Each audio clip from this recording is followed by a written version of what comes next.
Puis Thibaut, lui, a fait 42, mais c'est 42 bars à Toulouse. C'est plus mon domaine. C'est plus mon domaine, les bars, plus que la course. Marathon que Oui, marathon. exactement. Moi, je me fixe des objectifs comme ça. Mais pourtant, il y a de l'air plus d'un trailer avec la barbe. Tu sais, Ouais, c'est vrai. Ouais. Le Mais c'est look. que, voilà, c'est pareil. J'ai le look, j'ai pas les compétences. Aucune. On commence par bonjour ou soir. Bonjour. Non, bonsoir. Bonjour, je suis Nicolas Sarkozy. Allez, ciao, bonsoir. Sébastien, bonjour. Bonsoir à ceux qui préfèrent répondre bonsoir. Bonsoir Paris. Yeah. Je peux dire bonjour Dani. Ouais, bonjour, Guillaume. Bonsoir Thibaut. Bonjour Martine. Ben, bonjour, Diego.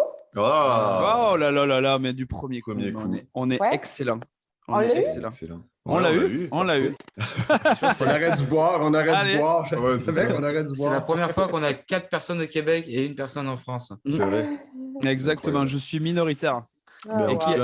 il y a 4 coureurs et un gros tas. Donc ça aussi, C'est mon chien qui est en dessous de la table à côté de Dani. Ouais. je pensais plus à moi, mais Je fais du renforcement positif là, pendant que tu manges. Ouais, c'est vraiment sympa. Non, mais bienvenue du coup dans cette émission Bonjour, bonsoir, épisode 15. Donc avec Martine et Dan. Donc on a souvent une petite habitude, c'est de présenter nos invités avec le Diegipédia. Voilà, hein, c'est un peu une page un peu détournée de vos caractères et donc je vais me lancer sur ce Diegipédia. Donc voilà, Martine Marois ou Marthe ou Martoche ou Martine championne sans podium sur Instagram. Mais c'est vrai que tu devras bientôt changer ton pseudo à l'allure où tu avances. Est une vraie guerrière des temps modernes. En effet, après avoir eu 12 enfants entre ses 16 et ses 24 ans, elle décide de vivre sa vie à fond. Elle lance des études, s'occupe de ses 12 enfants, obtient des diplômes, s'occupe de ses 12 enfants, et fait de l'athlétisme, s'occupe de ses 12 adolescents, et se lance dans le trail. Quand je parle du trail, évidemment, c'est pas voilà, genre viens mon cœur, allons dans les bois cueillir des framboises et faire des cochonneries sous un grand chêne. Diego, je me suis un peu inspiré de ta vie. Non, Marthe, c'est du trail qui tabasse. Hein. C'est du trail qui fait mal, c'est du dénivelé en tabarouette. Et il paraîtrait même que la douleur elle-même s'inclinait face au courage et à la pugnacité de Martine. Donc, ajoutez cela, un diplôme de chasse que tu as eu, oui, Martine, que dis-je, une licence spéciale pour le gros gibier aux États-Unis. Est-ce que tu peux nous en dire plus? Oui, pour le gros gibier aux États-Unis, ça, c'est-tu quand j'ai rencontré Dani sur le bord de la route, puis il faisait du pouce, puis j'ai dit embarque dans mon char, on s'en va au Québec, je te ramène. C'est un peu ça, mais je vais vraiment raconter la réelle histoire. Donc, Ah, OK. c'est ça, hein, c'est entre, je dresse le décor entre 2010 et 2017. Donc, au niveau de l'échelle, je suis assez large, je ne connais pas vraiment la date. Mais Martine s'entraîne dur hein, sur les côtes du mont Washington, les côtes ardues aux États-Unis. Et comme toute traileuse, elle a soif, mais elle a surtout très, très faim. Et là, voilà que jaillit un Dan sauvage. Donc Dan, voilà, il est bien dodu, qui semble tel Thibaut qui sort d'un pub à Toulouse à 3h du matin, bien repu et voilà, prêt à aller rejoindre sa tanière avec voilà, une capacité quand même intéressante à s'émerveiller de ce qui se passe autour de lui. Et là, Martine se jette sur Dan. Elle lui plante les griffes et le coup de foudre est fatal. oh, Depuis ce jour, ce duo incroyable nous régale et nous inspire dans la vision de l'effort. Car comme dirait le célèbre chansonnier Joe Dassin, entre guillemets, gagner, ce n'est pas forcément finir premier. Par contre, perdre, c'est forcément ne pas finir premier. On va réfléchir à cette phrase. Oui. Et donc voilà, suite à cette citation un peu douteuse, je vous souhaite la bienvenue dans le podcast Bonjour, bonsoir. Bravo! bravo. Merci, Wow! merci. C'était Et vraiment c'est, beau. Ouais. Bon, j'espère que ça vous a plu et bien joué pour la licence de chasse. Tu as tout de suite vu de quoi je parlais. Hein? Et bienvenue dans le clan des dodus. Oui, merci. Ouais, on dit ça, mais Dan, tu es vraiment fit aussi. Et puis, on verra que toi aussi, tu as participé à de nombreuses reprises à des grosses courses. Et c'est le moment où je vais me moucher parce que j'avais vu le nez qui coulait. Ah, On est très ravis de le savoir. Ben oui, mais c'est le temps des érables, hein, c'est fait. Hein? Ouais, c'est le temps exactement. des sucres, alors ça coule, ça coule. Ah, mais c'était très beau. J'avais très hâte à ce Wikipédia, mais version Guillaume. Je l'avais entendu avec un de vos podcasts, puis j'avais trouvé ça excellent. Mais là, il a surpassé mes attentes. Mais c'est vrai qu'on C'est n'avait pas. Diego. Ça faisait un moment qu'on n'avait pas fait. Ça fait quelques épisodes où on n'avait pas commencé par ça, mais on revient aux bases un peu, ça fait plaisir. C'est vrai que le Wikipédia, c'est toujours un truc qu'on a essayé de faire au début parce que ça met tout de suite un peu les gens plus à l'aise. Puis ça marque un peu le temps aussi. Puis, ouais, c'est ça. Nous, moi, je vous ai découvert avec, justement, en m'entraînant et cet épisode sur Pas sorti du bois, un super podcast d'ailleurs. On embrasse Yannick sur les trailers du Québec principalement, mais aussi du monde entier. Et du coup, j'étais sur les côtes du Mont-Royal et j'ai écouté ton périple, l'épisode pendant l'automne, là, où tu racontais du coup ton aventure au Thor des Géants, pardon. Ouais. Et je me suis dit, je t'avais envoyé un message et j'avais trouvé ça vraiment chouette. Enfin, j'ai vraiment trouvé l'épisode sympa. Et du coup, c'est pour ça que je suis vraiment content qu'on puisse vous avoir parce que voilà, c'est quelque chose qui nous passionne de plus en plus. Et puis, on n'avait pas eu encore l'occasion d'avoir de trailers ou trailers. Donc, voilà, c'est vraiment sympa aussi d'avoir accepté. J'ai vu que vous faisiez pas mal, notamment toi, Martine, pas mal de podcasts en ce moment-là, pas mal d'émissions. Oui. Mais dans le fond, moi, mon but, c'est vraiment d'inspirer le plus de gens à sortir de leur zone de confort. Alors, je sors moi-même de ma zone de confort en faisant des épisodes de podcast, en faisant des articles dans la presse et tout ça. Puis, mais c'est pour ça que j'ai accepté, dans le fond, quand j'ai écouté votre premier épisode, j'ai fait comme OK, ça a un sens humoristique, ça pourrait être drôle. Ouais. Puis là, c'est là que j'ai pensé, tu sais, aussi, de le raconter différemment. Bien, là, vous allez voir, là, je sais que vous avez des directions. Moi, j'ai aucune attente. Puis, mais Dany, tu sais, la façon qu'on l'a vécu en tant que couple, puis que Dany, qui était mon équipe de support en tant que crew, dans la course du Thor des Géants, ça n'a pas été raconté nulle part. Personne n'a été dans cette direction-là. Puis là, j'ai dit, Dany, c'est un petit gars bien humoristique, il a l'humour très fort. Fait que là, ça pourrait être super intéressant qu'on le voit sous cet angle-là. Fait que c'est pour ça que j'ai proposé le couple. Ouais, c'est une super idée. Puis c'est vrai que souvent, on se focalise sur la coureuse ou le coureur, mais pas vraiment sur le crew. Parce que c'est vrai que... Et justement, je ne sais pas si tu avais vu le film de Mathieu Blanchard sur le Tour en Gaspésie. Où du coup... Confiné? Confiné. Ouais. Où il y a l'accent énormément mis aussi sur l'équipe autour qui l'entoure, comment ils s'organisent, comment ils vivent aussi la course. Et c'est sûr, c'était super intéressant aussi d'avoir cet œil extérieur parce que voilà, c'est des grosses courses comme ça, je pense que ça ne se vit pas tout seul. Et donc, c'est vraiment intéressant. Mais toi, Dan, le Thor des Géants, là, vous l'avez fait une fois tous les deux quand même. Moi, je l'ai fait 2 fois, en fait. Je l'ai fait une fois toute seule en 2018. C'est la première année où Martine a participé, puis elle n'a pas terminé l'épreuve. Elle va probablement vous le raconter plus tard. Mais moi, cette année-là, je l'avais terminé en 137 heures. Puis l'année suivante, Martine a dit, moi, c'est pas vrai que je vais terminer ça comme ça. Je veux vraiment accomplir cette course-là. Puis on est retourné ensemble. Puis moi, je l'avais déjà fait. Fait que je me suis dit, j'aimerais ça t'accompagner là-dedans parce que moi, c'est comme mon X s'est fait sur cette course-là. Ouais. Fait que je voulais comme l'accompagner puis être là à son arrivée. Elle a fait partie de son périple. Fait qu'on Mais l'a par fait contre, ensemble. Martine, elle ne voulait pas. Ouais. 2 jours avant, Martine, elle a dit à Dany, je fais la course toute seule. Puis là, Ouais, Dany a fait comme. Puis, tu sais, je dis partout, là, c'est pas un secret. Dany, c'est mon petit protecteur. Dany, il aime me protéger, il aime me savoir en sécurité. Fait que quand je lui ai dit 3 jours avant que non, je fais la course toute seule, tu fais ta course à toi, c'était vraiment quelque chose qu'il a dû accepter. Puis, tu sais, il me laisse libre aussi, c'est bien correct. Mais quand on est arrivé sur la ligne de départ, les deux, on regardait le col où on s'en allait, puis c'était noir. Je vous mens pas, c'était noir. Puis là, j'étais comme, je connais Dany. Puis là, je le regarde, je dis, est-ce que tu veux qu'on parte ensemble? On fait le premier ensemble, puis après ça, on fait chacun notre course. Comme ça, il va être sécurisé, puis ça va bien aller. Puis là, il a dit oui. Mais il a tellement été effacé, il s'est mis en arrière pour pas que je sente qu'il est là, pour pas qu'il envahisse comme mon espace, parce que il est plus fort que moi, Dany. Fait que, pour pas que je le ressente dans ma bulle, dans mon espace, il s'est mis en arrière puis il m'a laissé aller à mon rythme. Fait que je l'ai oublié. Fait que j'ai fait les 330 kilos avec. Ah ouais.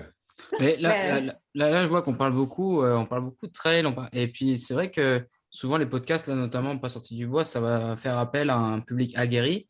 Mais là, je pense que pour notre public, nous, qui est un peu plus éclectique, ça va être peut-être important de situer. On parle du tort des géants, et du monde, c'est quoi le tort des géants? On n'a pas encore pris le temps de. Ouais. Mais d'abord, ce que je voulais vous poser comme question, c'était quoi votre définition du trail? Parce que ça se peut que pour beaucoup d'auditeurs, ils ne savent même pas trop quoi on parle, cet intervalle entre la randonnée et la course à pied. Mais peut-être d'avoir votre propre définition du trail, moi, c'est quelque chose qui, je pense, pourrait faire plaisir aux gens qui vont nous écouter là dans le podcast. Et puis faire découvrir aussi ce sport à beaucoup de personnes qui probablement en ont peu ou alors déjà pas entendu parler. Ben, le trail, c'est une course en sentier, en montagne, tout simplement. Fait que ça peut être, tu as des ultra-trails qui est en haut de 50 km, 42-50 km. En haut de ça, c'est considéré comme un ultra-trail. Ou sinon, c'est une course en sentier, fait que, un trail. Puis, tu as des trails qui est avec beaucoup de technique. Tu as des trails qui est beaucoup plus roulant, dans des sentiers vallonnés. L'autre va être beaucoup plus dans des zones alpines. Nous, on est des gens de zone alpine. On aime la guerre en haut. Vous aimez le D+. On aime le D+, parce que Martine n'est pas vite, fait que j'aime plus le D+. Puis ça descend plus vite, hein? La loi de la gravité. Hein? Je suis un petit peu plus pesante que toutes les autres. Et donc, Dani, je te laisse. Ouais. Pour donner un ordre d'idée, excuse-moi, donc le trail, ça va jusqu'à 50 km. Au-delà du trail, au-delà de 50 km, ça devient un ultra trail. Et quand on arrive à 450 km, ce que j'ai regardé, parce que moi, je n'y connais rien. Moi, la seule course que je fais, c'est la course après le temps. C'est tout. Mais du coup, 450 km, c'est quand même 9 fois un ultra trail. Donc, comment on appelle ça, en fait? La folie. La folie, ouais. C'est vrai. Merci. Je me sens moins. C'est une longue aventure. C'est une longue. C'est ça, c'est une aventure. Ben, en fait, la folie, tantôt qu'on a dit, c'est vraiment un petit peu ça pareil, parce qu'à chaque fois qu'on s'inscrit, on se tape la tête en se disant « Je peux pas croire que j'ai fait ça, je m'inscris à une affaire qui est complètement fou. » Puis, au fur et à mesure des entraînements, on commence à croire que peut-être que ça serait possible, peut-être que je serais capable, tu sais. Là. Puis, en fait, c'est ça, c'est se repousser soi-même à chaque fois un petit peu plus et un petit peu plus. C'est courir dans le bois, être dans la nature, parce que moi, j'aime la nature, c'est plus le fun que je trouve le bitume, tu sais, là. Fait que c'est courir d'un ravito à l'autre, c'est se permettre de manger des choses qu'on ne mangerait pas d'habitude, de boire du coke, manger du chocolat. Avoue que Thibaut, ça te tente, hein, là. Ouais, c'est là. Demain, je suis en vacances, j'y vais demain. Mais je suis en train de regarder les distances. Donc, c'est un aller-retour jusqu'à Limoges déjà. Là, je peux faire aller-retour. Je peux faire jusqu'à Limoges aller-retour pour revenir chez moi en courant. Pour avoir le droit de boire du coca. On a le droit de boire du coca? Oui. C'est souvent le premier item qui est sur la table de ravito, c'est du Coca-Cola ou c'est des jujubes, c'est des trucs, des chips. C'est ironiquement, là, mais c'est parce que ça prend des calories rapides. Tu sais, ça prend des choses que tu vas tout de suite, ton système va aller les chercher. Là. Ah ouais, c'est intéressant. Mais je crois qu'on a prévu de parler de la nutrition un peu plus tard, non, Diego? Oui, justement, ça me fait penser à quelque chose parce que effectivement, donc on s'intéresse à la course de longue distance et puis on va dire le créateur de la course de longue distance, c'est aussi le créateur du kebab. Et on n'y pense pas, et il y a peu de gens qui le savent. Alors, la longue distance, on va dire l'emblème, l'effigie, il s'appelait Philippides, il me semble. C'était lui qui avait couru pour annoncer la victoire des troupes d'Athènes dans la ville de Marathon. La ville s'appelait Marathon, et lui, il a couru ces 42 km-là. Et donc, il est mort, mais il a eu la chance, Philippides, sur le chemin entre Marathon et Athènes, parce que le méchoui, c'est quelque chose de connu en Grèce. Et il n'avait pas le temps, il fallait qu'il aille vite. Donc, du coup, ce qui s'est passé, c'est qu'au moment du ravitaillement, le ravitaillement de l'époque, là, Philippides, il a vu ce méchoui, puis il a vu un morceau de pain, et il s'est dit « Ah, j'ai pas le temps d'attendre et de décortiquer mon morceau de mouton. » Pas le temps. Qu'est-ce qu'il a fait? Il a coupé les morceaux de mouton et puis il les a glissés dans le pain. Et voilà, donc le créateur du marathon est aussi le créateur du kebab. Et ça, il n'y a pas beaucoup de gens qui le savent, et je pense que c'est une exclusivité du Diggy Show. Exactement. Donc, merci Diego pour cette dig info. Donc sur la création du kebab, ça prend tout son sens. Est-ce que Philippides était le cousin de Henri Dess? Ben, écoute, c'est une bonne question. Je pense que des recherches plus poussées devraient être réalisées pour pouvoir répondre adéquatement à cette question. Merci. Mais au-delà c'est vrai que de Philippides ou même de ce que tu dis, de ce que vous dites sur l'aventure, je trouve qu'on retourne à un côté chasseur-cueilleur, un côté primitif, c'est-à-dire qu'il faut aller à un point A, à un point B, en s'écoutant soi-même, en se nourrissant, en s'hydratant, et il n'y a plus rien autour, on n'a plus les interactions avec le monde extérieur. Et moi, j'aime ce côté-là parce que ça fait vraiment comme si tu étais un homme préhistorique qui allait dans une autre contrée. Et j'aime beaucoup ce côté un peu de retour au primitif. Je ne sais pas si c'est ce que vous en pensez. Ben, quand je tombe face à face avec un bouquetin en haut d'une zone alpine, oui. Ouais, c'est ça. Je le regarde, là, je parle en 3 langues. Puis là, c'est comme, m'as-tu compris? Est-ce que je peux passer? OK, je passe, puis je pars à crier, puis je m'en vais en courant. Encore plus vite. Ce qu'il faut savoir, c'est que Martine aussi a une passion, c'est La chasse. Alors la chasse et la chasse aux Italiens. Alors Martine adore, notamment quand elle est un peu fatiguée, elle a ces 2 Italiens qu'elle peut appeler Luigi et Mario. Et du coup, elle les appelle. Est-ce que vous pouvez venir me chercher dans le bois? Et là, ils arrivent. Voilà. Et puis, est-ce que tu peux nous en dire plus? Eh oui, je vois que tu me connais très, très bien. Dans le fond, c'est que je me suis, ils m'ont retrouvée semi-consciente dans le sentier à 192 km dans la montagne. Puis, c'était la nuit. Je me souviens qu'il y a des Italiens qui me parlaient en anglais, en français. Je ne comprenais absolument rien. Et l'équipe de sauvetage est arrivée. Et il y avait 2 hommes, 2 Italiens, il n'y avait pas de civière à rien. Je n'étais pas capable de marcher parce que, j'étais trop faible et je n'étais pas capable de marcher à cause de mon genou. Puis, il a dit l'un des 2, le plus petit des 2, donc on va dire Mario. Mario, elle dit, ben, je vais la prendre sur mon dos. Faut penser que Martine, physiquement, à l'époque, elle était peut-être pas le double, mais le quart de la petite princesse. Là, on est dans les personnages. Là. Alors, elle est plus grosse que Mario. OK? À l'embarque Mario tombe. Mario fait la galette. Bref, j'ai embarqué sur le dos de Mario, puis ils se sont alternés, Luigi et Mario, ma descente jusqu'au refuge. Après ça, j'ai été transportée en ambulance. Puis après ça... T'aurais pas dû prendre le champignon, par exemple. Non, c'est une très mauvaise idée. Surtout dans les bois. Je leur parlais, là, puis ils me comprenaient pas, puis moi, j'étais comme complètement pas là. Fait que oui, c'est comme ça que j'ai terminé mon premier tort en 2010. Le tort, c'est combien là, on n'a pas eu le temps de le préciser? C'est 330. Des c'est géants. ça. 330 sur papier, mais 380 sur ta montre. Ah ouais, OK. Ah ouais? Oui, c'est ça, oui. Ah, c'est fou. Et à ça, il faut ajouter 30 000 mètres de dénivelé positif. C'est ça. Ils disent 24, mais c'est 30. C'est 30. Je suis juste fatigué. Rien qu'entendre ça, je suis fatigué déjà. Ouais, puis en fait, quand tu es en dessous des 130 heures au tort des géants, si tu peux faire le tort des glaciers qui, lui, est à 450, avec 450 km, 32 000 mètres de D+, donc c'est à peu près 4 fois l'Everest. Et, en fait, c'est un peu ça. En fait, c'est quand tu réussis à faire le tort des géants, ça te débarre un autre monde, un peu comme dans Mario. Là, tu peux aller faire le tort des glaciers. Il y a quelque chose après les glaciers? Ah là, attends, il faut le finir. Il faut finir le monde pour savoir qu'est-ce qu'il y a après. C'est une autre course. Ouais. Et du coup, toi, Dan, est-ce que tu as aussi envie un jour, parce que là, tu vas être le soutien du coup de Martine. Pas cette année. Pas cette année, OK. Est-ce que toi, un jour, tu vas avoir aussi envie de faire cette aventure ou comment tu vois ça? En fait, cette année, je reparticipe au Tort des Géants. Je refais le Tort des Géants. D'accord. Je suis inscrit en ce moment. C'est un tirage au sort, j'ai été pigé.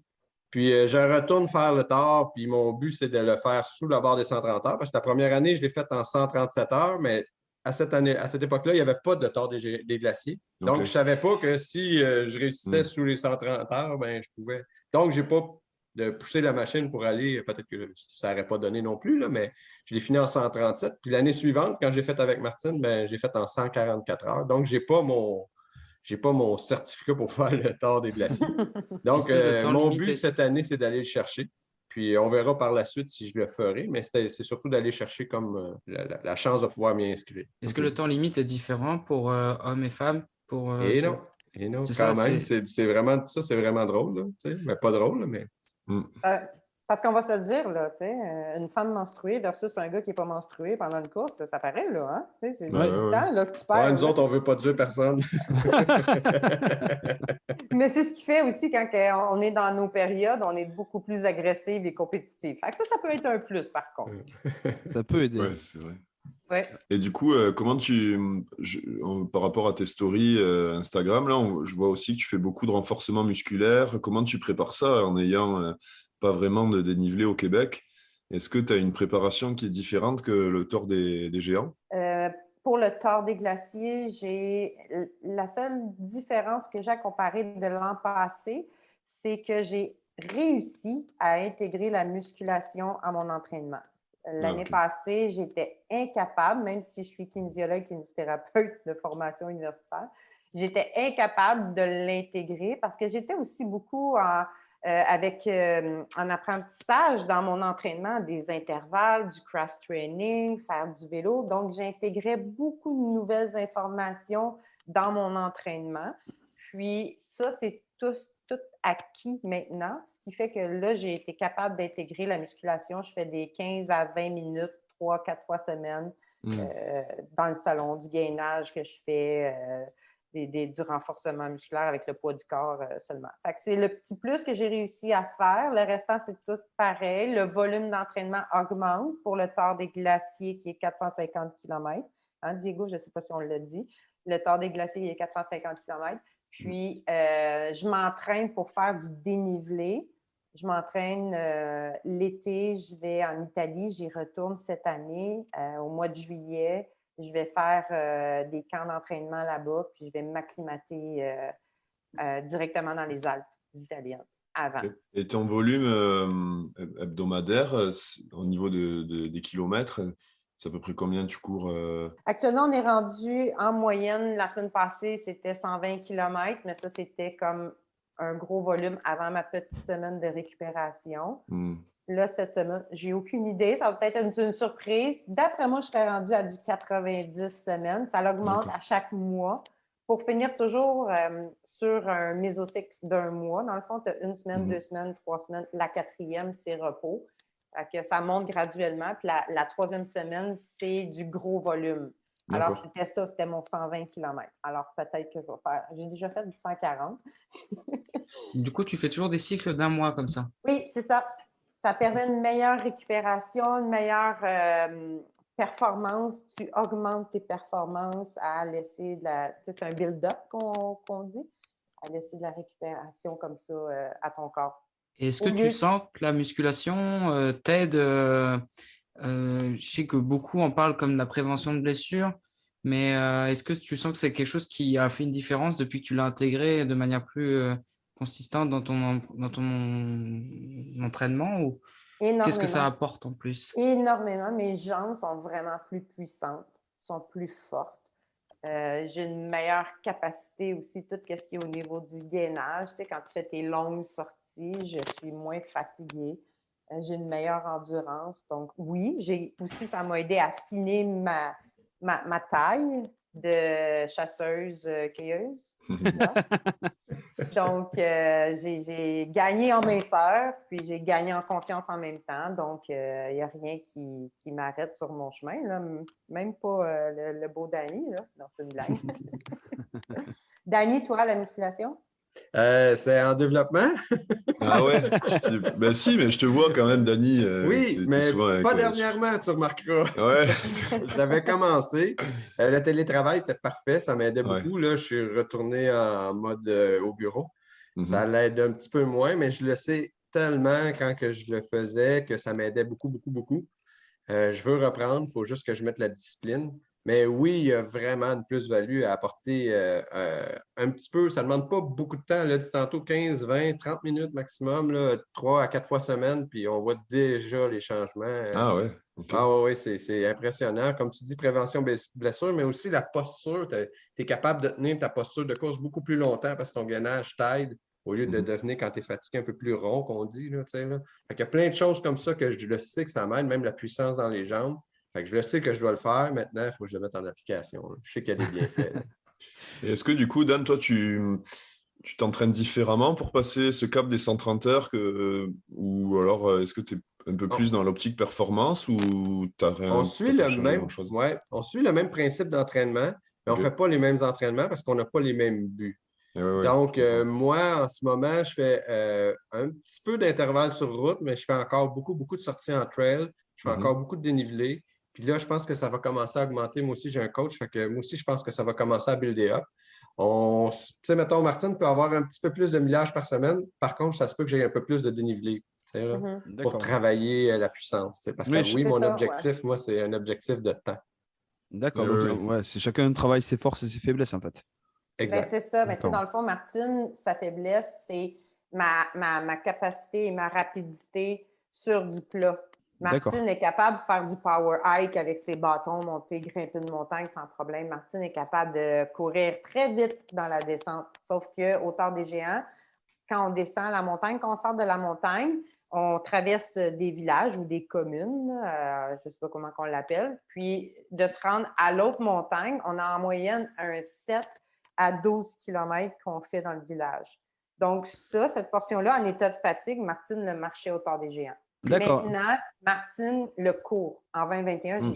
j'ai tout couru. J'étais tellement fière. Là. Ouais. Puis d'un petit pas, là, un petit pas tranquille, un petit rythme que tu maintiens. Mais ça a été, moi, en entraînement, j'ai constamment été sur la route en train de faire des intervalles. Ok. Je n'étais pas en train de faire du D+, parce qu'on le savait que mon D+, je le faisais quand j'allais arriver en Italie au mois de juillet. D'accord. Fait que c'était là qu'on allait faire le D+. Fait que ici, au Québec, ça ne me servait absolument à rien d'aller faire une montagne à 387 mètres d'élévation. Mm. Up-down, c'était pas significatif plutôt que rendu dans les Alpes. Alors, on a vraiment maximisé les intervalles. Danny est très fort dans les montées. Ah ouais. Danny, il est rapide sur le plat, il est très fort, tu sais. Mais Danny, lui, dans le fond, je pense que c'est un peu plus ses descentes qu'il faut qu'il maximise parce qu'il est sur les freins, tu sais. Ah ouais. Ouais. Fait que Danny, il est là. Oui, chacun son objectif selon ses forces et ses faiblesses. Du coup, ton objectif à toi, Martine, ce serait plutôt travailler les portions de plat, tu disais. En fait, Oui. les intervalles entre les montées et les descentes. Et toi, Dani, ce serait plutôt travailler la rapidité ou le. Les descentes, surtout, beaucoup, comme descentes? l'a dit Martine, là, moi, ça, c'est ma bête noire, là, personnellement. Là. Ben, j'ai pas une super de bonne vision, ça l'aide pas. Fait que j'ai comme peur. En ayant peur, je suis sûr, au lieu que mon corps soit penché vers l'avant, j'ai tendance à le pencher vers l'arrière. Du coup, c'est toutes les quads qui prennent l'impact. Puis D'accord. là, ben, ça me taxe pour les prochaines montées. Tu sais. Fait que faut que je travaille mes descentes, je le sais. Tu sais.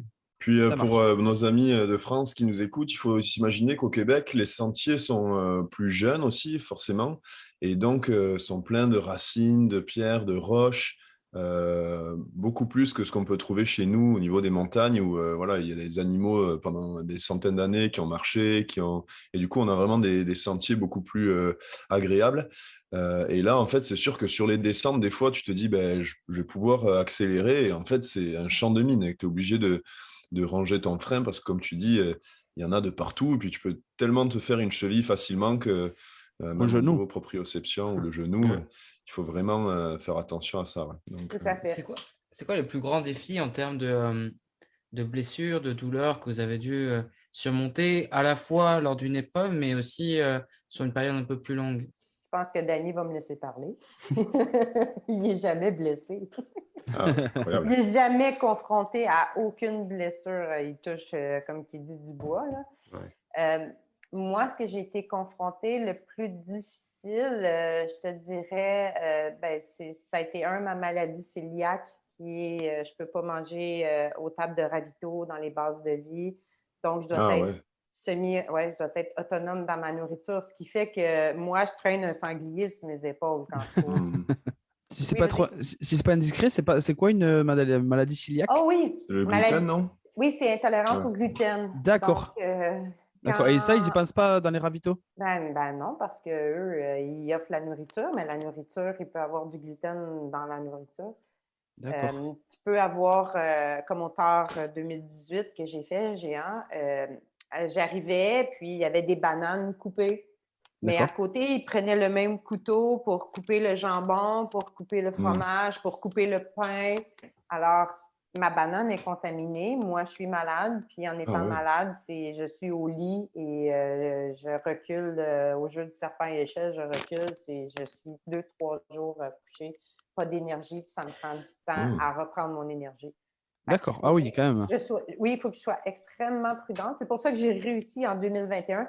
Je n'aurais pas réussi si Dany n'avait pas été là parce que Dany a fait mon équipe de support et m'a apporté de la nourriture. D'accord. Okay. Donc là, tu te mettais à tous les ravitaux, Dany, ou à tous les endroits, à tous les endroits où la voiture pouvait se rendre. Et même, j'ai fait moi aussi du trail en voiture. Mais c'est ça, à peu près. Je la voyais environ 2 à 3 fois par jour. Donc, elle avait ses 2-3 repas à chaque jour. Là, et comment t'étais par rapport à ça, Dany? Est-ce que vous aviez une balise GPS, non? Pour savoir où est-ce qu'il fallait que tu te mettes, pour pas la louper, comment tu... j'ai été chanceux parce qu'on a eu quelqu'un ici du Québec qui pouvait suivre sur ordinateur parce que les coureurs ils ont une balise GPS, mais il faut dire que c'est pas super précis et c'est difficile d'extrapoler quand est-ce qu'elle va arriver. Mais la personne, elle analysait chaque coureur devant, chaque coureur derrière, puis elle me disait quasiment aux 5 minutes près, elle va arriver à telle heure. Ça me donnait beaucoup de liberté parce qu'on va probablement en parler un peu plus tard. Là. C'est énormément de kilométrage de voiture pour pouvoir la suivre. Ça, c'était un enjeu. Là, parce que je voulais arriver puis pas qu'elle soit déjà passée. Pas me louper. Puis, Diego, pour répondre à ta question du point de vue musculo-squelettique, mon plus grand enjeu, la blessure que j'ai eue l'an passé en entraînement au Mont-Saint-Hilaire, notre petite butte de 387 mètres d'élévation. Dans la descente, j'étais tellement dans l'euphorie que je n'ai pas vu une petite racine qui était au sol et qui sortait. J'ai tombé comme Superman, la position de Superman, face la première au sol. Et quand je suis venue pour me relever, j'avais une brûlure vive dans la fesse droite. Et difficilement, j'ai sorti de la montagne en marchant et j'ai été 1 mois sans rien faire, sans marcher, sans aller marcher, sans faire de vélo. Cette brûlure-là était tellement vive, donc j'ai pris repos. J'ai repris par la suite pendant 1 mois un entraînement en alternant 30 secondes marche, 30 secondes jog, puis c'est tout. Tu fais ça 3 fois, après ça, c'est fini. Demain, tu fais un 45 secondes. Et ça a été long, là. J'ai fait ça pendant 1 mois. Donc là, on est rendu ça, c'était avril, mai complet. Début juin, j'étais rendu début juin, là, je m'en allais faire un camp d'entraînement fin juillet en Italie. Puis je revenais d'une blessure. Alors, ça a quand même super bien été la récupération, sauf que j'ai fini le tort sans blessure, sans douleur, sauf que cette belle petite fesse-là, dernièrement, est revenue.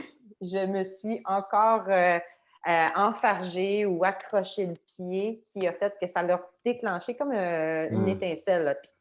D'accord. Là, je gère ça, mais par contre, je gère comme... Je poursuis de la même façon que j'ai fait l'autre, mais je ne fais pas d'alterne marche-course. C'est que je le traite moi-même avec la balle, le massage, puis la pensée positive. Il reste que ça des fois. Hein. Ben oui, quand on est rendu là. Je cherche le druide, le guide.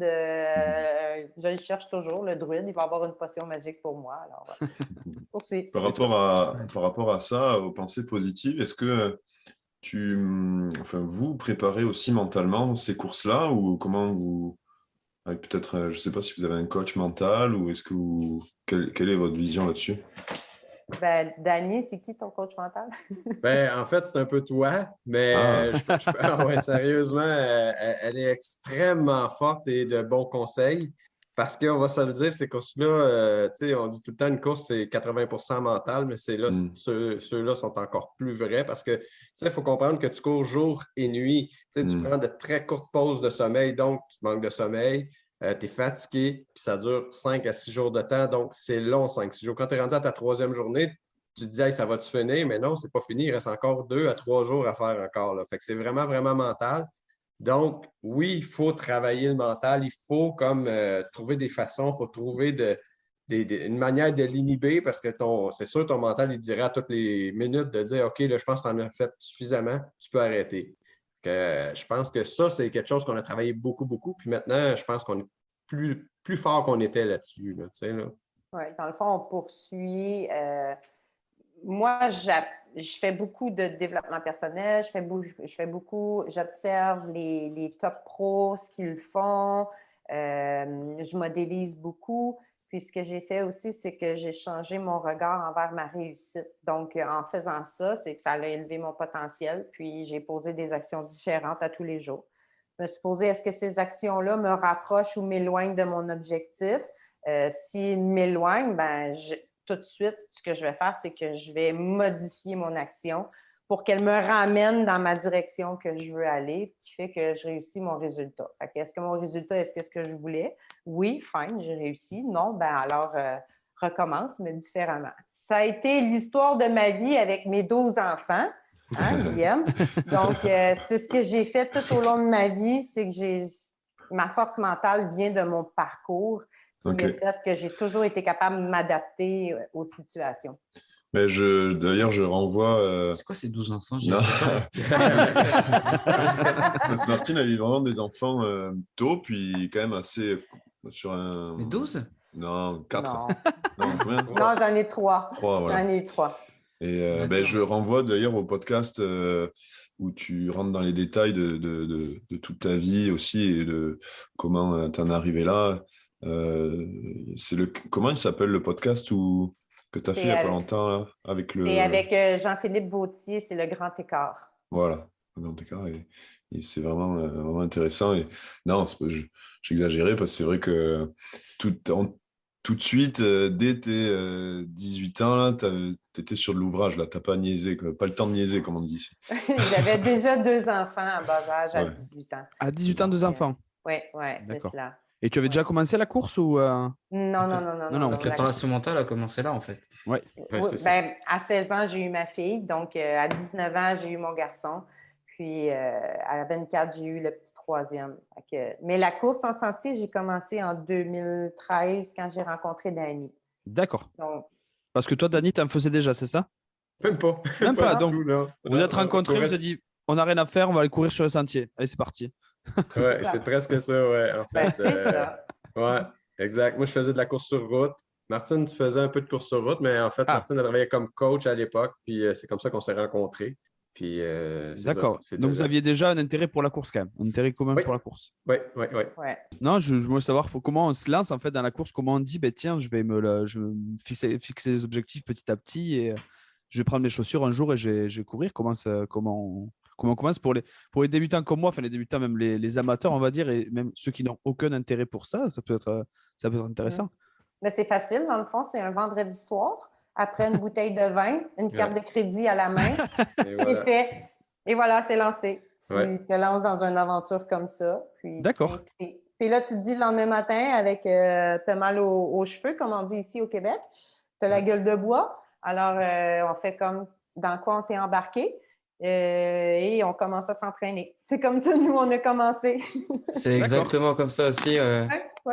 Nous, on s'est inscrit pour Arikana 42, un soir de Nouvel An. Ouais. Ah oui, meilleure idée, ça. Complètement rond. Si on courait 42 km en montagne. Au début, ils voulaient tous faire le 65. Je suis peut-être. Tu sais, la raison m'a rattrapé. Je dis, on sur ça, déjà sur 42, ça fait quand même pas mal. T'étais pas assez sous. Ouais, c'est ça. Moi, je l'étais après. Ça a commencé comme ça. Et c'est une belle. Ouais, et puis là, Diego, tu vas faire le 65 cette année? Ouais. Bravo, Diego. Puis toi, Guillaume? J'ai eu un petit accident de parcours dans ma pratique de mon sport qui était jusqu'à présent mon sport depuis que je suis tout petit, le rugby. J'ai une commotion cérébrale assez importante. Et un peu obligé de repenser cette pratique. C'est un sport quand même assez dangereux. Ouais. Et notamment quand ça touche la tête, tu te dis, j'en ai qu'une. Et du coup, vu que j'avais apprécié la course à pied, puis l'expérience qu'on a eue pendant le confinement, et notamment le 42 Arikana, je me suis dit, Puis j'aime ce côté aventure aussi. J'aime cette idée éventuellement de pouvoir il y a des courses maintenant un peu où tu peux faire et du kayak et de la course à pied et du vélo en même temps. Et c'est pareil, c'est des trucs de plusieurs jours. Donc là, c'est des trucs de long terme, mais il y a cette idée un petit peu de pousser le corps dans ses retranchements sur plusieurs jours comme ça dans la nature. Et je trouve que ça a quelque chose d'assez attirant. Puis c'est sûr que c'est une question de personnalité aussi. Là, il faut l'admettre. Mais là, donc c'est ça. C'est un peu mis du bois sur quelque chose qui était, enfin, mis des bûches sur quelque chose qui était peut-être déjà un petit peu allumé en moi. Et puis bah là, on va voir où ce que ça me mène. C'est aussi une belle façon de découvrir des pays. Tu sais, on voyage, on aime ça. C'est pas tous les jours qu'on peut faire un pays, mais en courant, tu sais, là, j'exagère, mais tu sais, de le découvrir, d'aller dans des endroits que probablement peu de gens vont, puis de voir le décor qu'on voit, ben moi, ça, à toutes les fois, ça me jette par terre. Là, tu sais, là. Fait que je trouve ça vraiment, vraiment le fun de pouvoir découvrir un paquet d'endroits de même. Tu sais, si tu te jettes par terre comme ça, tu risques de te faire trouver par deux Italiens, Ouais, c'est ça. Luigi et Mario. Hein? Ouais. Attention. Attention. Ouais. Aux champignons magiques aussi. Ah, mais j'ai pris l'étoile, moi. Ah, OK. Ah, ouais, C'est pour ça que tu n'es jamais blessé. Et voilà. Il a pris la fusée, le canon. Et voilà. Ah, mais du coup, ouais, là, on parle quand même de. C'est vrai que, enfin, moi, je connaissais de nom, hein, je connaissais le marathon, c'est vrai que Tour des Glaciers, Tour des Géants, des courses de 300, 450 bornes, c'est beaucoup. Mais est-ce que vous êtes déjà mis à la place de quelqu'un qui conçoit ces courses, qui s'est dit un jour, tiens, voyons, je vais me mettre sur une table et je vais faire une course qui va faire 450 bornes pour voir si l'humain est prêt à tenir. Si vous deviez construire une course, elle ressemblerait à quoi votre course si vous deviez en créer une? Bien, j'ai déjà eu ma compagnie en entraînement collectif, puis j'ai déjà organisé une course, mais à l'intérieur de mes participants. Puis j'avais autant des coureurs que des marcheurs. J'avais autant un gars hyper rapide qu'une dame dans la soixantaine qui marche. Donc, Martine, ça c'est ce que je suis, c'était comment je peux rallier ces gens-là ensemble à être sur le même sentier, puis à terminer dans la base de vie qui était notre lieu de ravitaillement, qui était le camping où on était tous. Fait que c'était comme, j'ai choisi un lieu c'était en étoile. Donc, le matin, les gens choisissaient leur parcours. Combien de kilos tu veux faire? OK, à la course, à la marche, vous êtes sur le même sentier. On allait les porter au début, puis eux, ils s'en revenaient dans le camp de base. Donc, à la fin, on festoyait, c'était vraiment le fun autour du feu, tout le monde. Le lendemain, tout le monde la gueule de bois. OK, on repart! Donc, c'était vraiment un gros festival. Martine organiserait ça de la façon, c'est un festival pour les connexions humaines, c'est ce que je suis. Ouais, d'accord, donc c'est basé sur vraiment plutôt l'équité et chacun avec ses forces et pour arriver quand même sur les mêmes objectifs. Ben oui. D'accord. Toi, Dani, ça ressemble à quoi, Dani? Ah, sérieux? Ben, c'est parce que moi, je l'ai vécu, fait que tu sais, on n'est pas en couple pour rien, là. Je tends vraiment vers la connexion humaine, moi aussi. Puis je me rappelle très bien de cet événement-là, c'était vraiment fabuleux. Fait que je referais cet événement-là parce que la ligne d'arrivée, c'est de revenir au camp pour être au feu, tu sais, là. C'était vraiment, vraiment le fun. Tu sais, les gens étaient comme contents, là, tu sais, là. D'accord. Ouais, c'est une belle vision. Et puis, le trail, je pense qu'on est... Thibaut, tu verras si un jour tu viens voir des courses ou quoi, mais il y a vraiment une ambiance incroyable, je trouve. Ah oui, non, mais que ce soit le départ ou l'arrivée, les gens, ils sont contents d'être là, ils sont contents d'être ensemble. Il y a même les bénévoles, il y a une atmosphère, en fait, ton corps peut pas vraiment, mais tu aurais presque envie d'en faire tous les week-ends parce que franchement, j'adore aussi le portefeuille aussi. Le portefeuille aussi. C'est drôle aussi parce que c'est les seules courses où quand tu arrives, tu entends 3 personnes qui applaudissent, puis c'est à peu près tout. Là. Quelqu'un te donne une médaille, mais il n'y a personne, tandis que tu fais genre le marathon de Paris, il doit y avoir comme 15 000 personnes quand tu arrives. Mais là, il y a 3-4 personnes, un petit feu, puis c'est tout. Là, après, c'est pas un sport non plus individualiste, du coup. Enfin, c'est un sport individuel dans le sens où on court tout seul, où c'est que grâce à nous qu'on va réussir. Donc, c'est ça aussi qui est intéressant. Mais c'est vrai que les gens qui courent à côté de nous ne sont pas non plus nos ennemis. Donc, ça veut dire que c'est un sport où il y a de l'entraide et tout ça, j'imagine. Oui, beaucoup, beaucoup d'entraide. Puis, on rencontre des gens, tu sais, dans différentes nationalités. On réussit à se comprendre malgré tout. On réussit à avancer malgré tout. Chacun est là sur le chemin pour nous apporter un petit quelque chose. Autant ici au Québec, en courant en sentier, on rencontre des gens qui croisent notre route, puis ils sont là pour nous apporter, comme c'est ça je dis, nous remonter le moral, nous changer notre mindset, nous donner une pilule de sel, un jujube ou j'ai déjà donné une compote. J'étais tellement fière à Ricana. C'est la nuit, puis j'avais réussi à... Il y avait une frontale à l'autre bout, puis j'étais toute seule, puis j'ai réussi à rattraper cette frontale-là. J'étais comme « Yes, on s'en va dans le bois, là, je ne serai pas toute seule. » Puis là, le gars, il ne filait pas. Puis moi, ma nourriture est importante, tout est calculé après moi, là, tu sais. Fait que j'avais une compote de pommes, puis le gars, il n'était plus capable de rien manger depuis X nombre d'heures. Fait que là, je lui ai dit, tu sais, j'ai dit, est-ce que tu veux une compote? J'ai dit, ça va beaucoup t'aider, vas-y par petites portions. Je lui ai donné la compote, là, j'ai fait comme, ben là, moi, j'étais dans les quotas, j'étais proche des barrières horaires. Fait que là, j'ai fait, OK, ben il faut que j'y aille, es-tu correct? Il a dit, oui, je suis correct. Je suis partie, puis ce gars-là m'a retrouvée sur Instagram.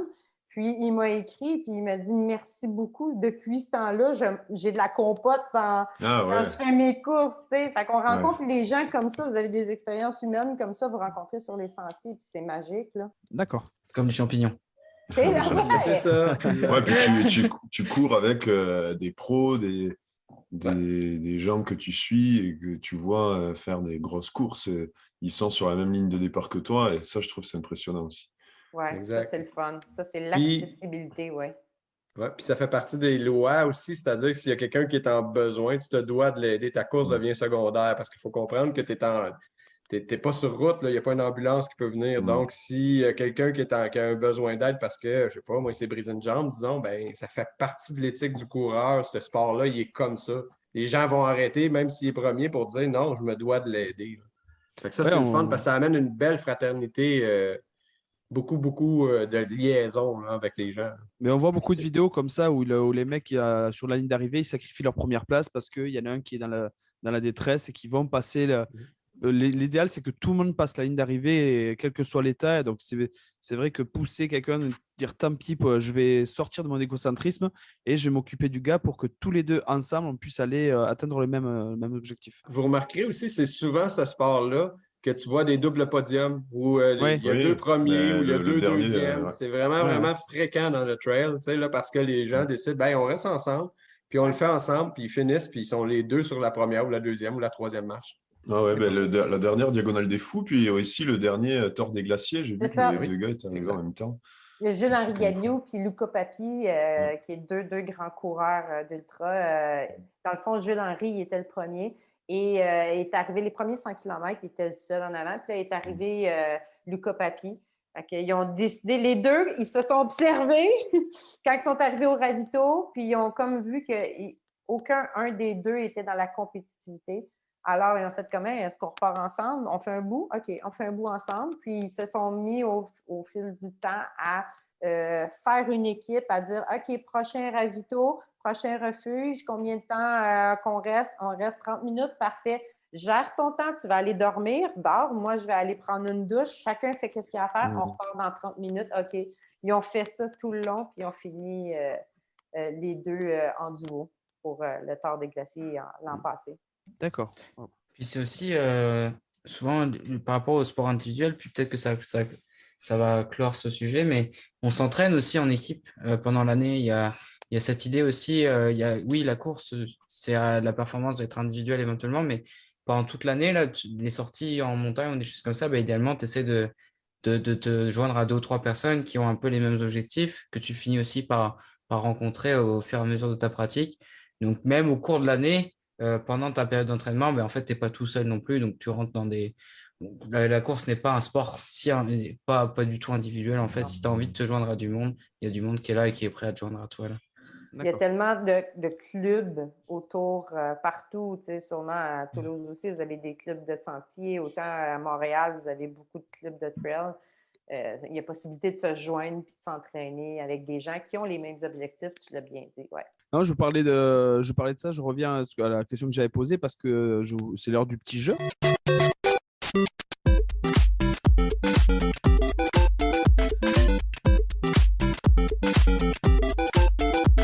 J'ai prévu un petit jeu pour vous. Donc, il y a beaucoup, j'ai regardé, je me suis renseigné, il y a beaucoup de courses, parce que moi, je trouvais ça dingue, 450 km, j'en reviens toujours pas, donc j'ai regardé un peu toutes les courses qui pouvaient se faire dans le monde, parce que des gens qui conçoivent des courses, il y en a légion. Et donc, du coup, je vais vous proposer 5 courses, et c'est à vous de me dire, donc je vais vous faire la description de la course, c'est à vous de me dire si est-ce que c'est une vraie course qui existe ou si elle est totalement inventée. OK. Ça marche pour vous? Ouais. Est-ce qu'on a le droit de jouer, Thibaut, aussi? Vous avez le droit de jouer parce que vous n'avez pas les réponses. Oh. C'est vrai. Alors, Nous t'écoutons. donc je vais commencer par la première. Donc la première, ça s'appelle la course landaise. Donc les Landes, en fait, c'est une région de France et c'est une course. Il faut parcourir 12 km, essentiellement sur des échasses et en portant un béret. Donc le béret étant le plus difficile à porter. Et c'est Martin Duhamel qui a remporté la dernière course au sprint face à Jacques Francinet. Est-ce que c'est une vraie course ou non? Non. Non, je dis que c'est vrai, les Landais, Les Landais sont quand même fous. Hein. Ouais. Il faut savoir que les échasses, dans la région de France, les Landes, les échasses, c'est assez traditionnel. Oh, fait que c'est vrai. Mais parce qu'eux, ils ont les échasses en bois là, à l'ancienne. Là. C'est pas les échasses sur ressort qu'on voit. Difficile. C'est québécois, Martin Duhamel. Là. Il n'a pas été là-bas faire une course comme ça. C'est faux. C'est faux. Dany, tu penses que c'est vrai ou faux? Juste pour pouvoir faire des chicanes de couple, je vais dire que c'est vrai. Tu sais. Ce soir à table, mais non, la course landaise, ça n'existe pas. Et toi, Diego? Et ouais, je pense que c'est vrai. Mais... Tu penses que c'est vrai? Ouais.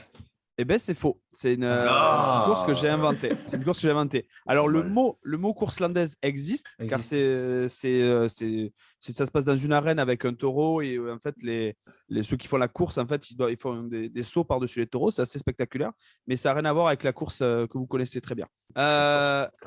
Deuxième course que je vais vous proposer qui s'appelle le kilomètre vertical.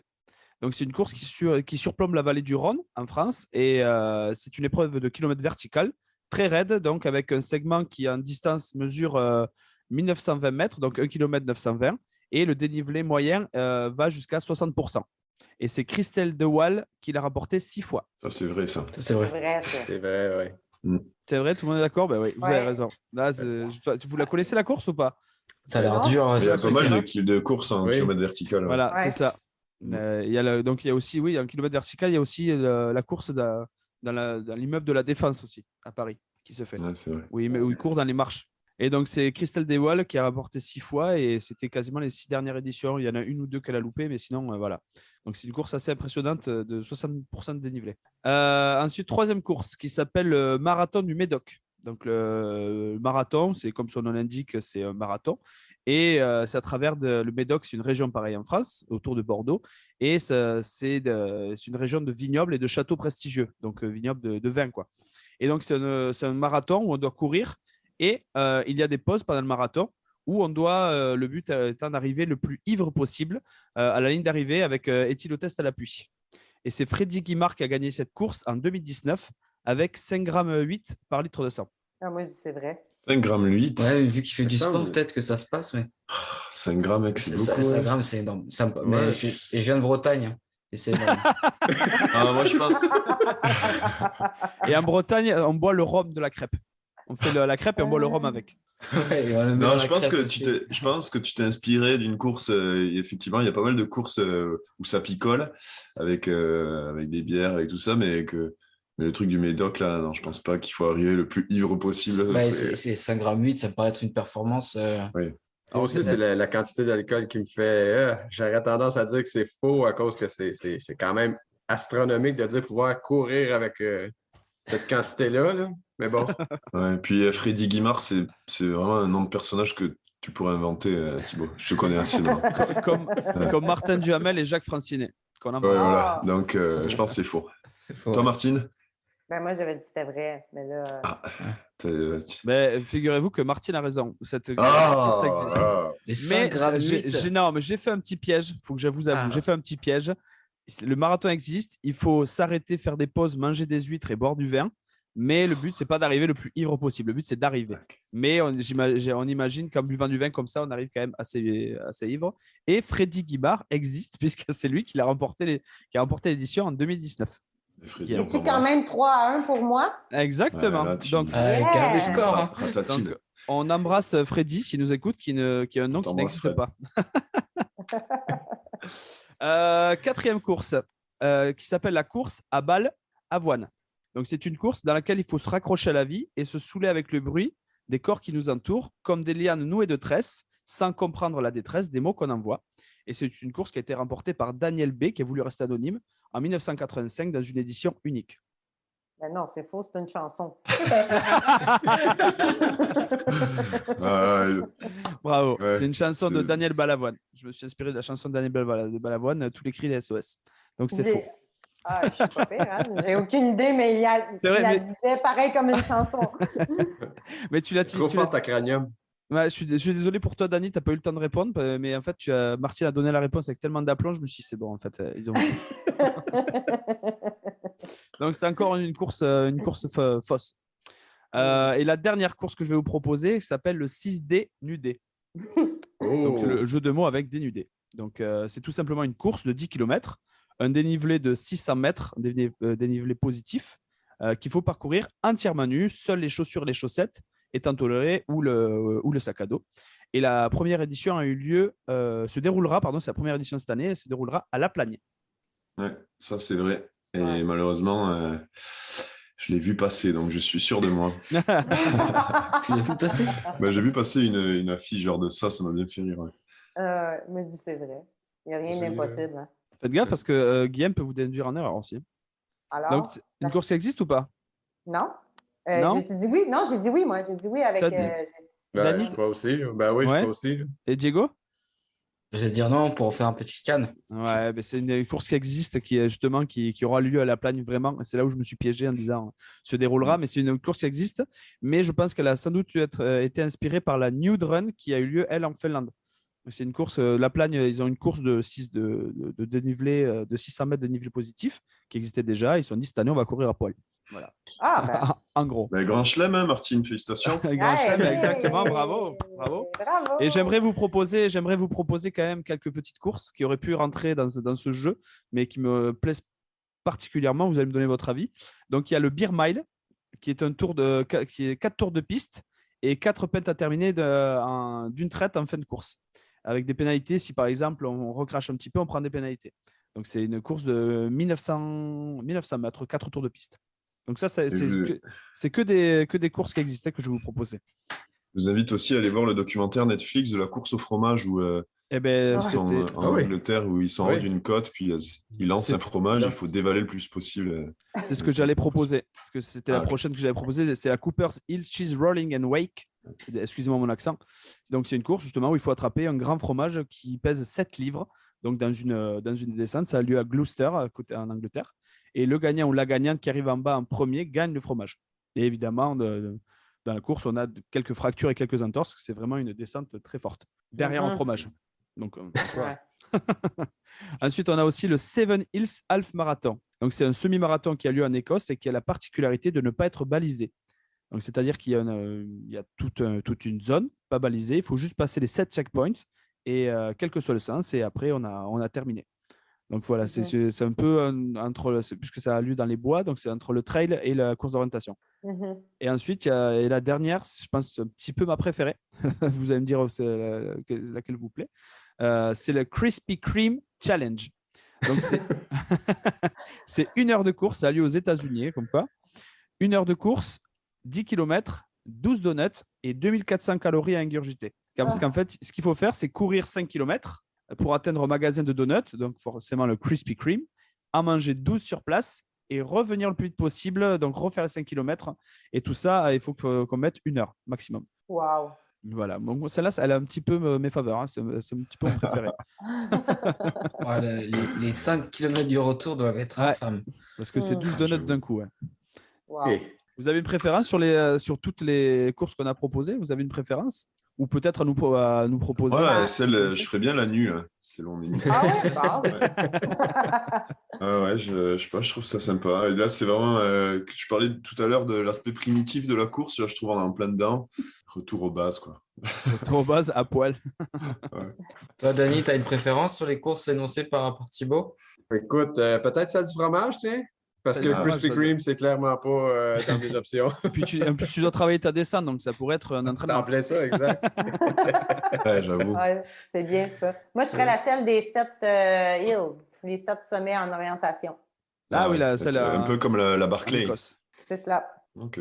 Et toi, Diego? Moi, je prendrais celle-là aussi, la course d'orientation. C'est celle qui m'avait permis d'avoir une bonne note au bac en sport, donc Félicitations. moyen de gagner. Puis l'Écosse, j'aime bien. Ah, voilà, Toi, Thibaut, bah, la Krispy Kremes. non, parce que je ne mange pas de donuts, je ne mange pas de sucré. Je n'aime pas le sucre, tu le sais. Et donc, ce serait plus la Beer Mile, moi, qui me ressemble. Ah ouais, c'est vrai. C'est un effort assez court, même si c'est 1900 mètres. Mais je me donnerais tout, je pense, sur le sprint final avec les 4 pentes. Mais il existe 2 versions. Une version américaine avec des canettes de 33 centilitres et des versions anglaises où, eux, c'est carrément une pente. Voilà pour, la petite pour la petite culture. Mais merci en tout cas, Thibaut. Avec plaisir. Merci pour ce brave jeu et ces inventions quand même assez pugnaces. Donc, si on revient un peu à nos moutons, j'aimerais aborder le sujet, on n'a pas vraiment trop parlé encore de ça, mais le fait que tu t'appelles Martine championne sans podium, comment vous voyez ça, Martine et toi aussi, Dan, par rapport à ça? Est-ce que tu peux nous expliquer ça? Est-ce que pour toi, finalement, voilà, la victoire, c'est le but, les leviers motivationnels sont plus sur finir plus que le classement, même si... Je rappelle, tu as fait quand même 14e sur 78 au hauteur des géants, et donc au niveau des femmes. Donc, c'est pour ça que je dis que bientôt, ça ne pourra plus vraiment t'appeler comme ça. Mais comment tu vois ça? Mais peut-être que je suis encore sur le champignon magique, que je suis pas revenue, parce que Martine, elle arrivait toujours dernière. J'étais toujours avec les fermeurs de course. Okay. Puis, j'étais toujours aux prises avec les barrières horaires. Martine court en sachant très bien son temps. OK, il faut que j'arrive au prochain ravito avant ça. Fait que j'ai constamment couru. Dans le fond, j'ai commencé, j'ai dit en 2013, puis on est en 2021 que j'ai réussi à faire cette course-là.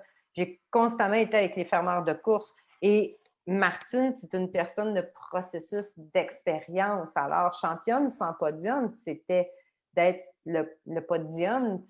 La championne, c'est moi. Le podium, c'est toi. Peu importe le rang que tu fais, la course que tu t'inscris. S'inscrire à un 330 km, c'est très audacieux. Là.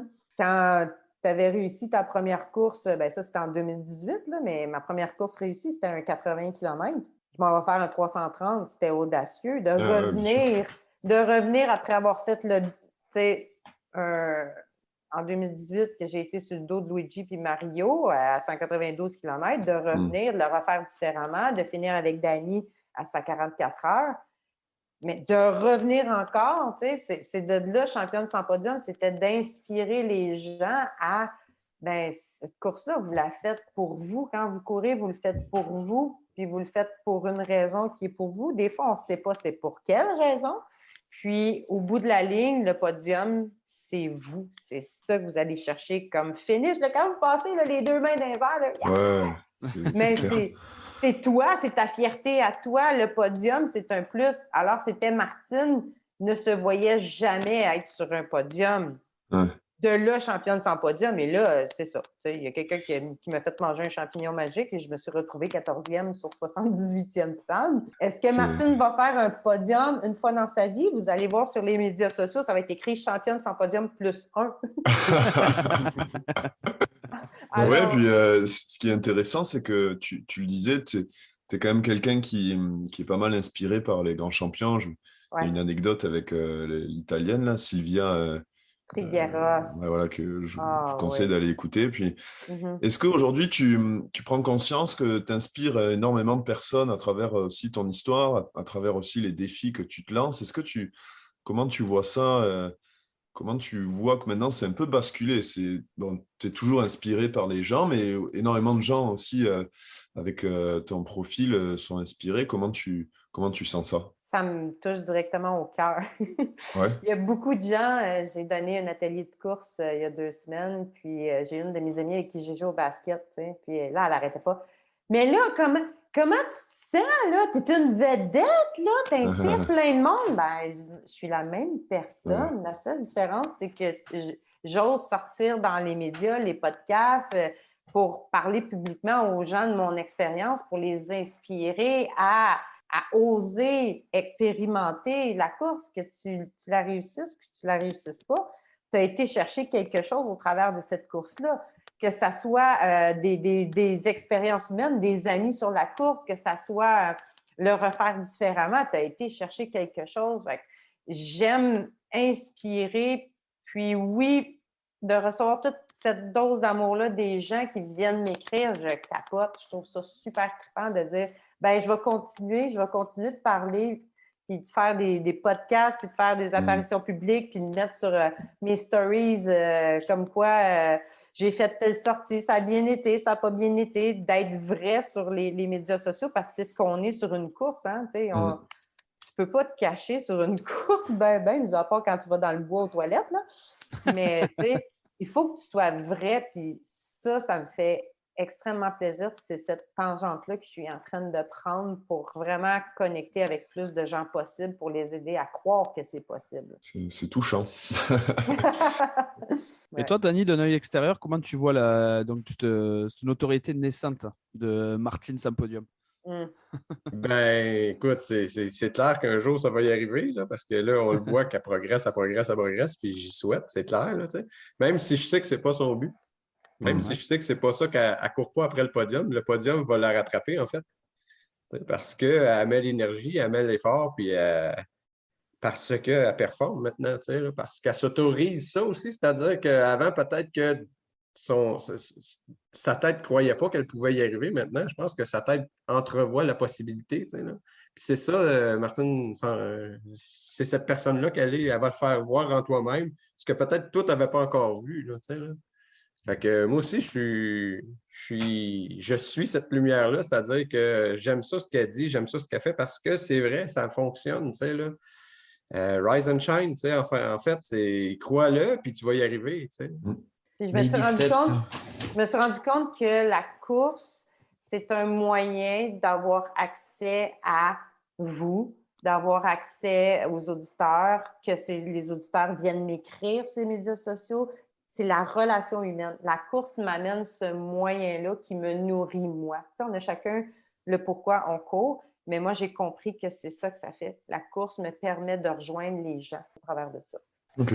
Et du coup, est-ce que, parce que là, on disait que tu étais inspirée, que tu étais devenue inspirante, et est-ce qu'il y a dans ton entourage, donc, est-ce que tu inspires aussi, par exemple, tes enfants, est-ce qu'ils sont dans ce processus de course ou est-ce qu'ils se disent, tiens, on veut faire comme maman ou parce que tu disais tout à l'heure qu'ils ont été aux fondations, en fait, ton mental de fer, c'est grâce à eux que tu t'es forgé un mental. Est-ce que du coup, est-ce que tu as transmis cette passion ou au-dessus de la tête? Je leur ai transmis une passion autre que la course. D'accord. Je leur ai transmis la famille, les relations, de toujours aller au bout d'un projet, d'oser, d'expérimenter. Je leur ai transmis ça. Mes enfants sont des grands sportifs. Étant jeunes, je les ai coachés dans leur discipline sportive, entre autres le basketball. Ma discipline, c'est le basket. D'accord. Puis, ma fille, elle, c'était la cheerleader là, dans les estrades. Mais on a toujours été en famille très proche comme ça au travers de toute leur révolution adolescent. Et là est arrivé le jeune adulte qui va à l'école, qui travaille. Là, la famille est arrivée. Alors, ils sont dans ce processus-là. Mais mes enfants, c'est comme ma mère, mon plus jeune, il disait à l'école, tu sais, dans le temps, c'est la fameuse phrase « Mon père est plus fort que le tien ». Ben lui, il disait « Ma mère est plus forte que le tien, que ton père. » Tu sais, il disait ça à l'école. Fait que, dans le fond, mes enfants ne courent pas, mais sont très inspirés par qu'est-ce qu'on fait, qu'est-ce que je fais, tu sais, Dani et moi, ce qu'on fait. Fait qu'ils sont fiers de nous voir aller. Mais justement, Dani, est-ce que quand tu fais le support de Martine, est-ce que quand tu la croises sur des ravitaillements, là, est-ce que comment tu es par rapport à... Est-ce que tu t'adaptes à comment Martine est et puis ensuite tu apportes du positif? Comment c'est quoi ta vision d'un bon ravitaillement? Je suis sanguinaire. C'est vrai? C'est parce que je m'explique, c'est que j'ai une job à faire. Oui, je l'adore là. Oui, je l'aime. En fait, c'est arrivé juste une fois, en fait. J'avais aucune expérience. J'avais fait l'an dernier, là, mais je sais ce qu'elle a de besoin. Je la connais, tu sais, là, puis c'est pas de l'aider, de dire allô, mon petit minou, comme ah non, tu devrais peut-être arrêter. Moi, je regarde tes orteils, c'est pas super. Non, c'est pas ça qu'elle a besoin. Là. Elle a vraiment besoin de dire OK, ça va bien, regarde, je t'ai mis de l'eau, je t'ai mis ça, là, tu as besoin de ça. Il te reste environ tant de kilomètres avant qu'on se revoie. Là, mon but, c'est de donner des informations, de lui dire que OK, tu as tant de temps, il faut que je la remette sur le sentier pour qu'elle reparte. C'est ça mon but. Dans le fond, elle veut être traitée comme une athlète. Parce que c'est une athlète. Donc, mon but, moi, c'est juste de m'assurer qu'elle a tout ce qu'elle a de besoin, puis de la remettre sur la track, puis de dire go, on s'en retourne, puis on se revoit tantôt. Là. Il y a une fois que ça n'a pas bien été. Il y a une fois que j'ai appelé Dani en pleurant, une et demie. Puis Dani a fait comme calme, sécurisant. C'est correct, Marc. Là, moi, je pleurais. Viens-t'en. Tu vas prendre ta douche, tu vas dormir, tu vas manger, puis ça va bien aller après. Je peux pas chialer, là. OK, parfait. Mais ça a été la seule fois. Le restant, je suis arrivée toujours, à chaque fois que je l'ai vu, le gros sourire. Même, il y a une vidéo que j'ai mis sur les médias sociaux. J'ai la casquette à l'envers, puis j'ai de l'air vraiment avec le champignon magique, là. Sérieux, là. C'est pas drôle, là. Puis je parle, puis j'ai vraiment de l'air... drogué, là, tellement que je ne suis pas fluide. Là, mais on a du gros fun. Là, j'ai le sourire. À chaque fois que je l'ai vu, j'ai le sourire, sauf cette fois-là qu'il a dû être sécurisant. Ouais, il ne dit pas, regarde, il y a des framboises et un grand chêne. Non, il ne dit pas ça. Bon, en tout cas, c'est vraiment chouette de vous avoir. Merci encore. Je sais que vous avez un défi l'an prochain, c'est la traversée des Pyrénées. Et Pyrénées, c'est chez nous. Donc, intéressant. De là où on sera, vous êtes informés. Mais de où à où? 900 km. C'est la traversée des Pyrénées, c'est tout ce qu'on sait. C'est quoi? C'est le GR quelque chose, non, Guillaume? GR... Pas GR20? GR20, je crois, c'est... Ah oui, GR20. GR10, c'est les Corses. GR20, ouais. Ok, d'accord. Et donc, oui, c'est ça. Vous allez vous régaler. En Bretagne, c'est GR34. Je Perpignan à je sais pas où, là. Ok. Ouais. Vous repartez sur un défi commun. Oui. Ouais, un petit 900 km. La Transpyrénéa, qui est en début août en 2023. On est déjà inscrits. Ouais. Ce sera la course et du coup, c'est organisé. Il y a des points. OK. D'accord. Ah, OK, ouais. Je pensais que c'était quelque chose que vous faisiez. C'est quoi, c'est sur 2 semaines, genre? Oui. Un ami qui l'a fait une édition avant et ça lui a pris 14 jours. OK. Donc, tu as 16 jours, si je ne me trompe pas. Là, les heures, je ne m'en souviens plus. Là, mais c'est quand même une moyenne de 80 km par jour, genre. C'est quand même... C'est costaud. OK. Après, si vous en avez encore dans les jambes, vous poussez un peu plus loin, faire la route de Saint-Jacques-de-Compostelle, et puis ça fait un sacré périple. Mais la Via Alpina, est-ce que vous connaissez? Non. La Via Alpina, c'est de la Slovénie jusqu'à Monaco. Ah ouais. Je ne me trompe pas, c'est 2600 km. Oh, ça va. Guillaume Martus, est-ce que vous connaissez Guillaume Martus? Non. C'est un Français, puis il le fait. Okay. Il y a une vidéo sur YouTube, puis c'est le prochain défi là, par la suite. Là. OK. Bien. On n'arrête pas. On n'arrête pas. Chaque step by step. Step by step. Ça. Et si vous aviez une dernière phrase un peu à dire à tous les procrastineurs, à tous ceux qui prennent l'ascenseur pour monter un étage, à tous ceux qui veulent prendre la voiture au lieu de marcher ou prendre le vélo, qu'est-ce que ce serait? Dani? Moi aussi. Il y en a une que tu m'as dit qui m'a retenu là, vraiment à l'oreille. Quand tu dis tous ceux qui prennent l'ascenseur, moi je te dirais juste une fois, un étage. Un étage, une fois. Puis après ça, tu réessayeras pour les autres. Mais juste une fois, là, fais un étage. Puis tu vas voir de la différence que ça va apporter sur ta personne. C'est fou. Là. Il faut juste commencer. Moi, je dirais, c'est d'aller voir une fois quelqu'un qui fait de la course. Je dirais plus la course de trail là, en sentier, là, de l'accompagner ou de voir l'ambiance, l'environnement, puis c'est sûr que tu vas y goûter, que ça va te donner le goût de le faire. Là. Okay. Fait que tu as greffé avec des gens qui ont cette passion-là. J'irai voir Guillaume et Digo quand ils feront le GRP, le Grand Raid des Pyrénées. Ah oui, mais qu'on le fasse un jour celui-là, Digo. Ben oui, mais tu vas venir me voir, là. Tu vas dire, hey, let's go, Martine. Oui. Alors, Montréal, c'est un peu plus loin. Hein. faut traverser l'océan et ma voiture passe pas l'océan. Non, mais que je sois à Courmayeur, par contre. Ah ben oui, il faut que si tu viens en France, on viendra te voir avec plaisir. Ben, et voilà. Avec des klaxons, des banderoles, enfin, ça, t'inquiète pas. Ah oui, au sommet d'un col, c'est mon rêve. Voilà. Ah oui. Est-ce que tu vas me chanter Sweet Caroline? Une des chansons les plus faciles à chanter en karaoké. Ah, Ouais. Mais là, tu sais que tu vas dire Sweet Martine. Sweet Martine. Fait que Et je te ferai un ravito avec de la tartiflette. Apparemment, on peut manger ce qu'on veut à un ravito. Donc, Sans gluten, s'il vous plaît. Ouais. oui, ça marche. Sans gluten, sans crème aussi, si tu veux. Avec du Parfait. lait. Ma copine mange sans crème, donc je sais faire. OK. Ah. Excellent. Parfait. On fait On ça. va prendre ça. Juste du vin blanc. Et tu Ah veux oui, là. ça, c'est Fromage et vin blanc. on va dire. Fromage. C'est pour pousser, c'est pour digérer. parfait. Vendu. Non, mais en tout cas, et si souvent on demande aux invités de nous donner un petit défi, qu'on ne réalise pas tout le temps, mais, mais si jamais vous auriez une idée de défi qu'on puisse faire. Ah, mais moi, j'en ai un bon.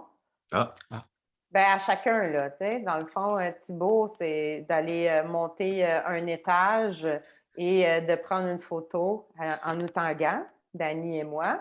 Et vous deux, les comparses de Montréal, c'est d'aller aux marches du Mont-Royal, le balcon, là, où il y a le chalet. ouais, Et Belvédère. le belvédère, c'est de prendre une photo et nous taguer. Ah, on peut faire ça. Hein. Pas de C'est souci. beaucoup plus facile pour moi, les gars. Attends, je t'ai pas dit combien d'étages, là. Ouais, c'est ça. Qu'il y avait des escaliers dans ton étage, là. Dany, je te... J'habite au deuxième étage. Non, attends. Dany, je te laisse dire combien d'escaliers il y a dans l'étage qu'il doit atteindre. Oh, OK. Ben, écoute, moi, je pense que 100 marches, c'est atteignable. Ah oui. Je ferai les allers-retours. Si jamais il n'y a pas assez. Parfait. Et voilà. Bon, et puis, challenge accepté en tout cas. Ok. La Voilà. fameuse marche du Mont-Royal qui pique. Et si jamais vous venez vous entraîner, ou je sais pas, j'ai vu que Martine, tu faisais pas mal d'événements aussi au Mont-Royal. On essaiera de se croiser là. Et puis, Et- si jamais un jour, ce serait cool qu'on puisse aller s'entraîner ensemble, sur Mont-Saint-Hilaire ou dans ce Oui. coin-là. Donc, Ça, c'est sûr. Ça on serait se le fun. tiendra au courant. Parfait. Excellent. Et Bon, puis, c'est notre bureau. on fait aussi une émission qui s'appelle le Bonjour Bantour. C'est là où on va voir nos invités et on passe un petit temps avec eux. Genre, ça serait bien quand vous suivez un jour à l'entraînement, ça pourrait être un bon Bonjour Bantour. Une sortie, ouais. Ouais. Donc, Ouais, pourrait ça serait le être, fun. Tout à fait. ouais. Mon Saint-Hilaire, c'est à côté, hein. C'est pas. Ouais, c'est Alors, vrai, c'est pas loin. Mais pourquoi vous venez pas avec nous dans la pente de ski au Mont Whiteface? Ah, ben pourquoi pas, ouais. On Ouais. pourra faire ça aussi. Mais ça, c'est aux États, non? Ouais, c'est ça. Ok. Ah, ça Est-ce serait que chouette un jour qu'on fasse Ça ça. serait le fun. Ça serait vraiment Quand? le fun. Vous Ben, faites souvent ça? On se planifie un samedi. On va commencer, là, Dany, c'est quoi, mois de mai? Est-ce qu'il y a encore de la neige? Je pense que c'est début juin. Hein? Ouais. D'accord. Au mois de Début juin, on va se planifier ça au mois de juin. Si j'ai pas une game, je viendrai avec plaisir. Ben, on va planifier. Yes. Bon, ben merci à vous en tout cas. Et puis c'était vraiment chouette et merci d'avoir accepté l'invitation. Et enchanté. Ben oui, Et on puis, s'entend. Vraiment. Et puis on se tient au courant et voilà, j'espère que l'épisode en tout cas plaira à nos auditeurs, mais j'en suis sûr. Certainement. voilà. Bien sûr, vous me taguerez, puis Ben on oui, va oui, bien sûr. partager. Tout un. C'est tout un processus. Ouais. Puis on va partager ça avec plaisir. Super. Mais on vous dit bonne journée et puis bon Ouais. dimanche. Et évidemment, merci d'avoir participé à ce 15e épisode. On embrasse évidemment tout le monde. Tous les numéros 15, Tous les numéros Ouais. 15. Et dont Maxime Médard. voilà, merci Maxime. Et tous nos auditeurs, auditrices. Donc, Chloé qui sont de Chloé plus en Rochette. plus, Donc, Chloé Rochette. qui ah, vient Chloé d'avoir, Rochette, oui, de Happy Fitness, qui vient d'avoir un enfant. Du mouvement Happy Fitness, un mouvement de sportif montréalais. Voilà. Mhm. Donc Chloé, on t'embrasse si tu écoutes cet épisode. Voilà. Merci à vous et puis Bisous à on tous. se Bonjour, dit bonsoir. bonsoir là du coup. Bonsoir. Bonsoir tout le monde. Thibaut et Bye. à plus tard. Bonjour, même bonsoir. bonne nuit. Ouais. Oui, bonne nuit. Allez, ciao. Allez, à vous tous. Bye bye. Bye. Ça commence par bonjour ou soir. Bonjour, bonjour. Non, bonsoir. Bonjour, je suis Nicolas Sarkozy. Allez, ciao, bonsoir. Spécial bonjour. Bonsoir à ceux qui préfèrent répondre bonsoir. Bonsoir Paris.